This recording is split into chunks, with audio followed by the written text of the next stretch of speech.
Sir, is doubt prohibited in Islam or does it lead to... No, not at all. Doubts are welcome. But if you could look at the Quran, the first ever ayah of Quran, the Quran starts after dua, Alif Lam Mim Zalikal Kitabu La Raiba Fi.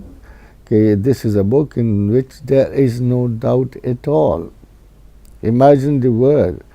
If this is a book in which there is no doubt at all, it means you have doubts. Come on and find it.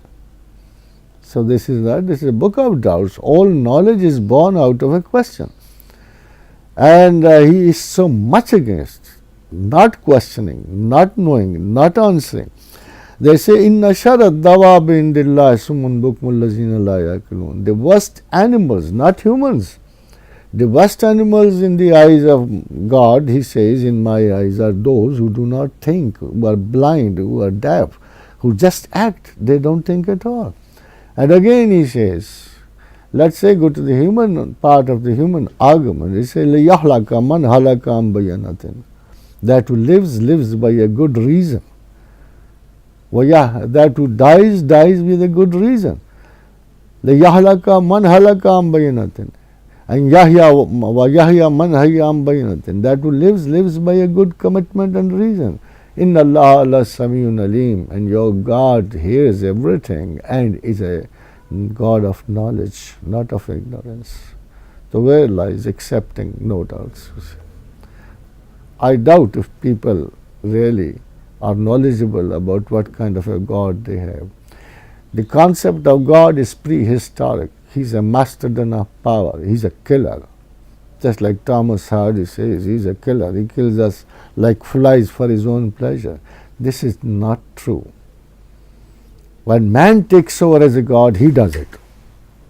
It's not God himself. He's extremely kind. And when he tells you, I am more kind than 100 mothers, the intensity of an emotion of a mother you can realize. And he says, I am more kind. If 100 women's intensities are, you see, calculated, I am even more kind than them. You see. How could he be? I must say, he's not an insane or a sadistic or a masochist God. He's not that. It's absolute, pure reasoning, pure knowledge, pure kindness, pure truth, pure life. Doesn't it shock you when we see all goodness comes out of God? All natural, beautiful human laws have come out of religion and God himself. Why has not a man been able to create a nice, good law? There have been created laws of the justification of homosexuality, lesbianism, traffic laws, and maybe economic laws.